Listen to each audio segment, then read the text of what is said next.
Good morning, good afternoon, good evening, Jar of Marble dwellers and Jar of Marble curious. My name is Linda and this is Jar of Marbles. You made it. I'm so pleased you did. I was just waiting at the front step and then there you were and here we are. So good. Thank you for coming to join Bob and I for a while. This week I wanted to talk a little bit about why you might not want to get married. Over the years, and there have been a few now, I have had or been told or heard of women and men lamenting over whether they should get married or not, or why they don't want to get married and felt out of step with the world, which is code for the expectations of many as to what you should do. The word should dripping in obligation. Yuck. Once upon a time, a few decades ago, I was in the mad spin of it all and had no opinions really, except in my heart of hearts, I did not want to get married ever or have kids ever. Now that was fair enough as I was, 15, I was a teenager. So I did not want to tie myself down because, let's face it, that was what it was like for the most part, and many went into the marriage knowing that they would be tied down and had kids who saw their folks feeling like they were tied down and would have made it, made up in their own minds that that was exactly what they did not want to experience. And as the story went, I did do just that a few years later and was in no way ready. I got married and I wasn't ready for any of it. I think I was 21. Well, I was 21. I say it like, as if, I wasn't sure. But anyway, you may have gotten this question from family members asking you when you're going to decide to get married, when are you going to settle down? Settle down? That term just gives me the willies. Settle down to what exactly? Now, at this point, if you're happily married, I think that's wonderful. And I'm all for that happiness thing, whether it's marriage or living together in blissful sin. Love is love. But by the same token, if you are not sure if you want to, because let's face it, not everyone, because you've reached a certain age, just on that measure alone, should be getting married. And that is very okay. Are we married? Yeah, well, we could be, Bob. Similar to when will you have kids? Are you having another as they discard the placenta? These are questions that some couples absolutely hate to answer, and then to have some expert randomly give you their unsolicited, uninvited advice. The human race, forever intriguing. # why not get married? It is ridiculous to think that any woman or man at any age is a lost cause because they're not married. Is it the 18th, the 19th century? Is it? Just as it is to have not bought your house yet. The world is a multi-layered, different construct now, and the same rules or limitations really just don't apply anymore. Some will prefer to buy their home rather than spend money on a wedding, each to their own. Proof of happiness is not installed instantly into your marriage certificate. No, it's not. We kind of have wider views and broader options and expectations now. We have truth and opinions and evidence to the contrary. We have friends and relatives who are, who have gone through divorces or they've been single, all their lives. We all know these people. But since we're talking about it, and it is a subject that I have been asked to speak about, I have sort of thought about a few reasons why you might not want to get married. Looking to your beau, your partner, your fiancé, your other half and all that. # why not to get married? How do you and they fare with compromise? Good question. While it sounds negative, there is zero wrong with it. If you are well set in your ways and or like how you live your life and they fold clothes incorrectly and could set you off on a rage, then it would be a good idea to acknowledge that being a part of a married couple may not be for you, maybe ever, or maybe just not for now. It could blow up to them believing their way is superior and that you need to back down. This is a road to disaster because it won't stop at the folding of your delicates. Nothing romantical about that.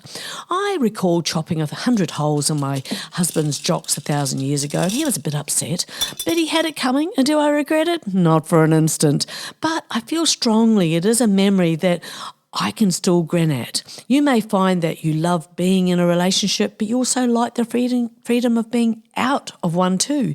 You may feel you haven't met the right person who makes you feel great about being you. I do hesitate to say someone who completes you because really, on a day-to-day basis, you do need to be two whole people who are growing and have the head for change and supporting the tough stuff.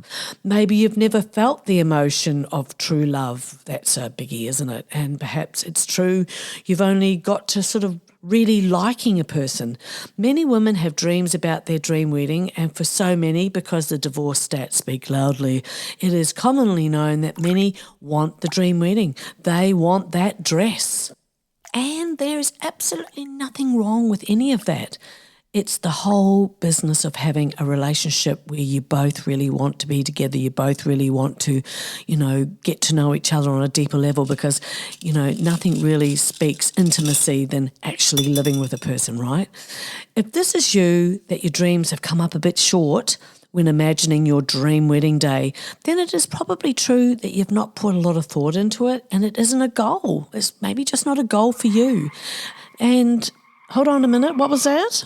Oh, I think I can hear. Oh, I thought so. I thought I could hear applause coming in the distance. Maybe you couldn't, but I could. But anyway, in fact, it might be just that they antagonise you to the extreme and that people, these are people that you just really don't get on with if you have to share, the same roof. So I was having a wee look at just some random divorce rates, and the Maldives, has the highest divorce rate in the world. Isn't that interesting? I really didn't expect that. I thought, okay.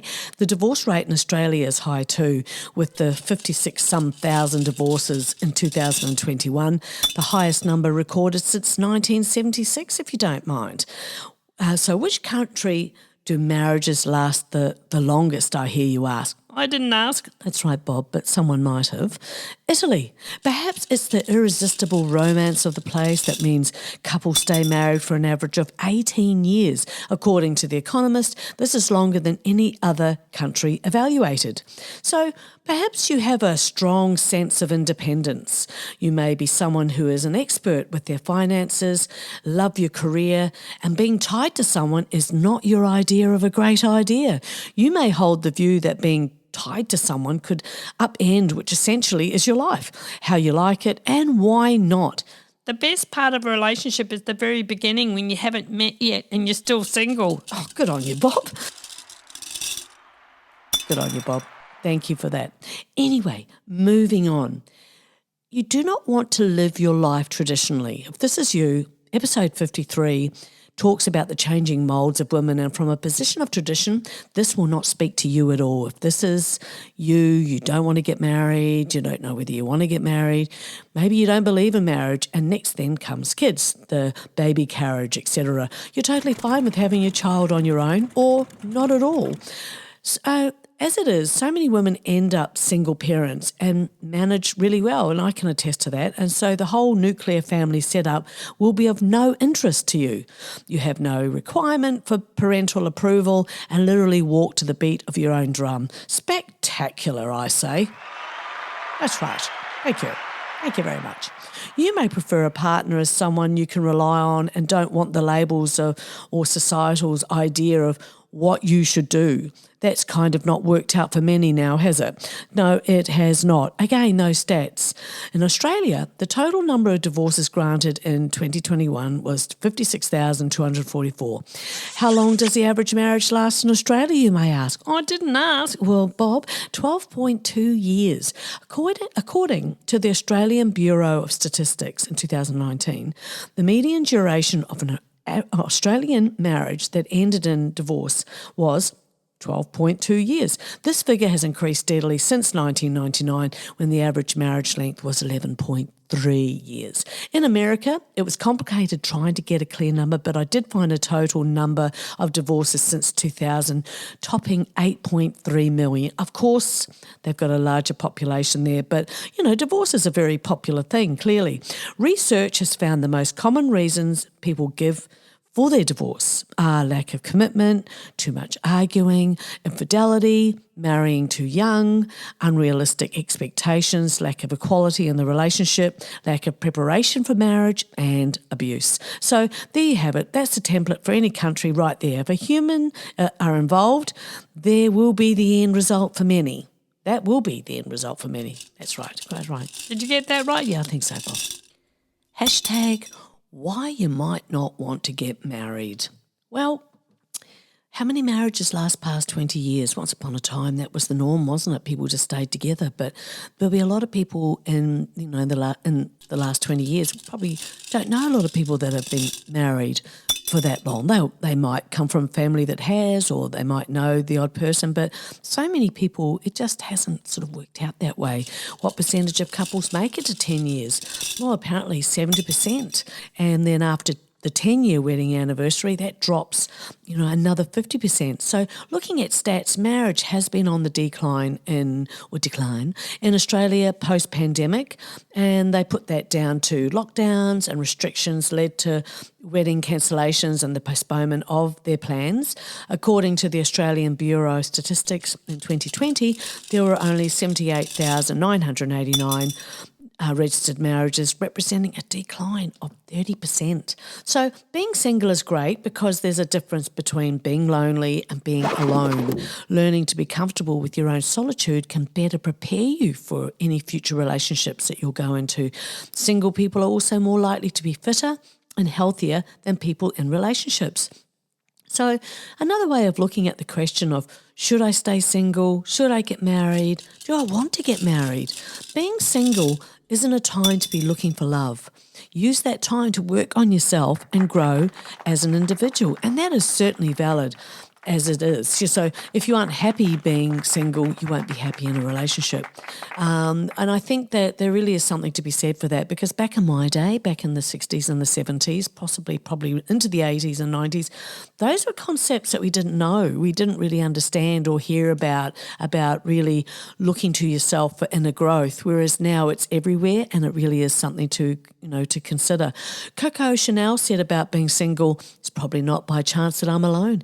It would be very hard for a man to live with me unless he's terribly strong, and if he's stronger than me, I'm the one who can't live without them.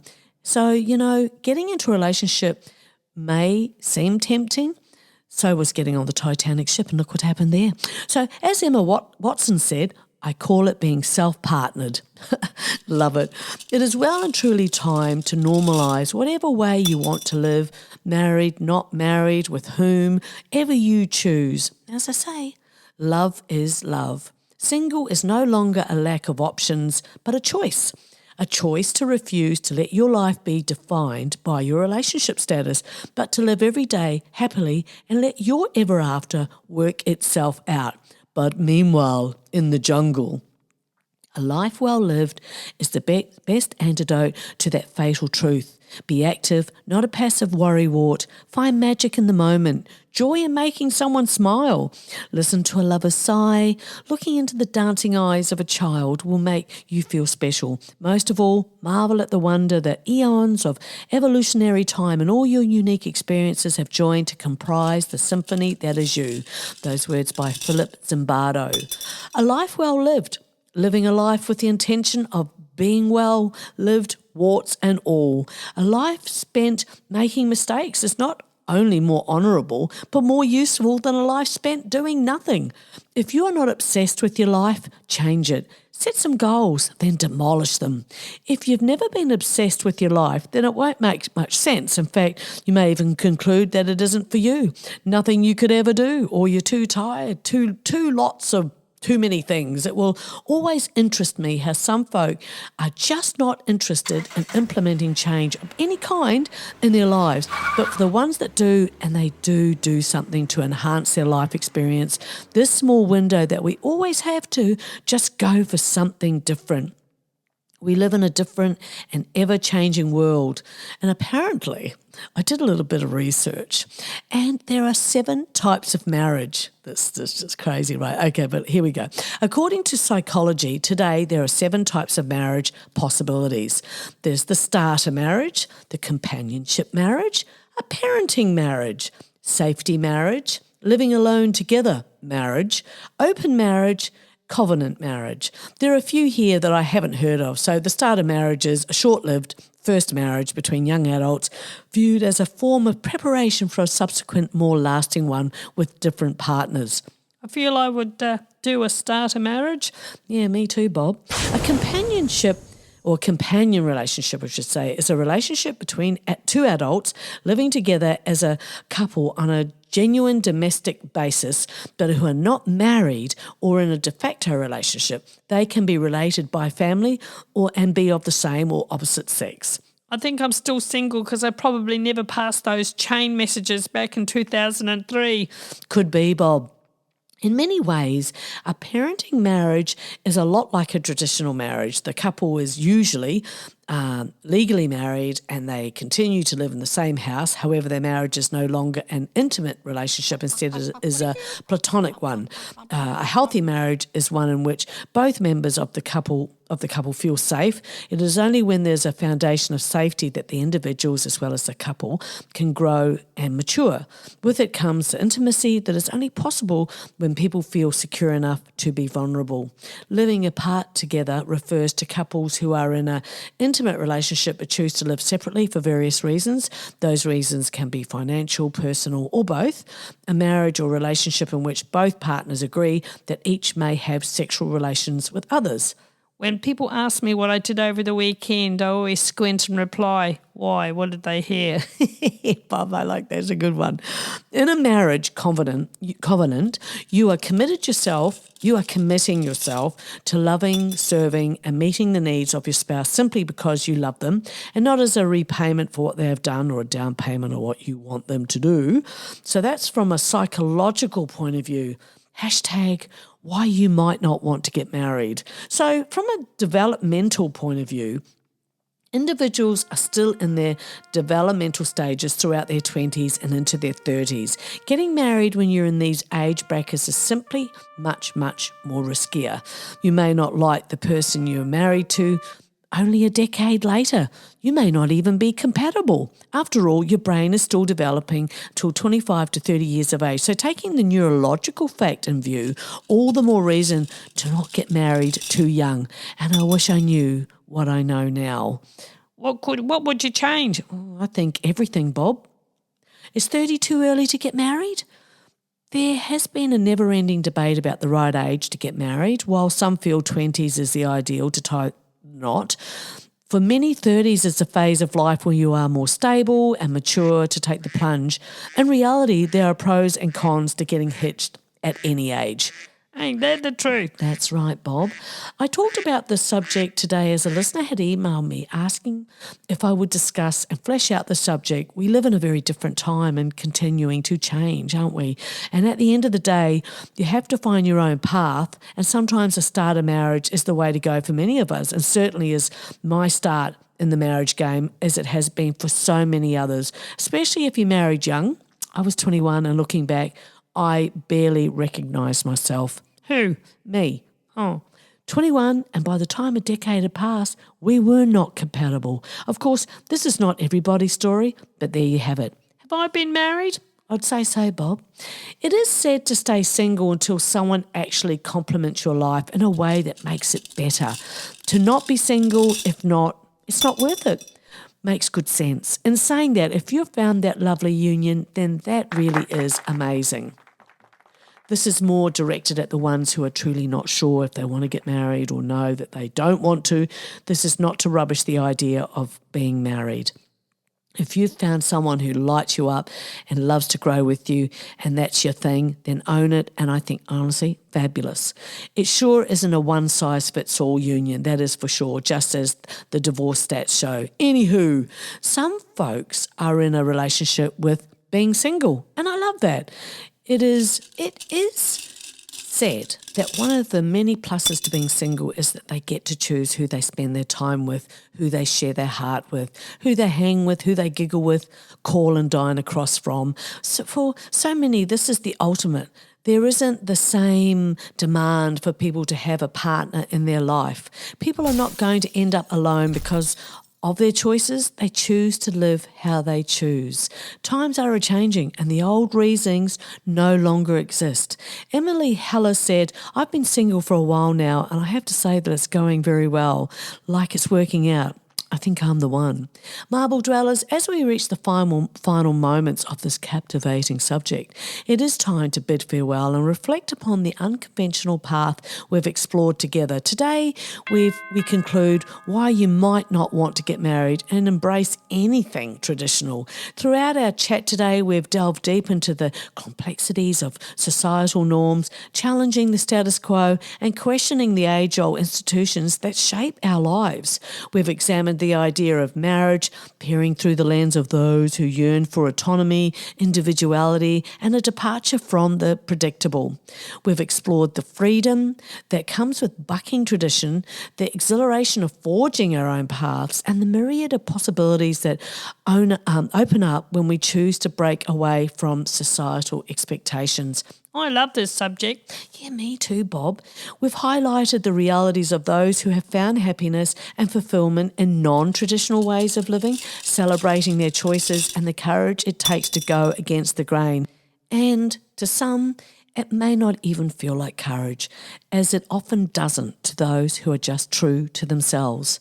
However, it's essential to remember that our purpose was not to discourage or dismiss the merits of marriage or tradition entirely. Instead, we aim to provoke thought, inspire introspection, and shed light on alternative perspectives that often go unnoticed in our society. The goal of this podcast was never to provide a definitive answer, but rather to encourage critical thinking and open dialogue. We wanted to emphasise that life is a spectrum of experiences, and what may work for some may not resonate with others. The beauty lies in embracing the diversity of human existence, celebrating our differences, and finding fulfilment in whatever path we choose. Now, as we part ways, let us carry the wisdom gleaned from these conversations. Let us remain open to unconventional possibilities, challenge our own preconceived notions, and embrace the courage to live life authentically. Remember that the power to shape our destinies lies within us, and the choices we make should be guided by our own desires and aspirations. Thank you for embarking on this interesting subject. Thanks, Diane, who asked for me to chat about it. I hope you've enjoyed this little tickle of expanding the boundaries of your understanding. May you continue to explore the uncharted territories of your own existence and find fulfillment in the pursuit of a life that resonates deeply with your being. Farewell, marble dwellers, until we meet again on a different path, in a different realm, or perhaps in the boundless expanse of the unconventional. Keep questioning, keep challenging. May your journey be one of self-discovery and freedom and unbounded joy. Say good day to the family for me. Give your pet donkey a smooch. And well, I'll see you next time, okay? All right.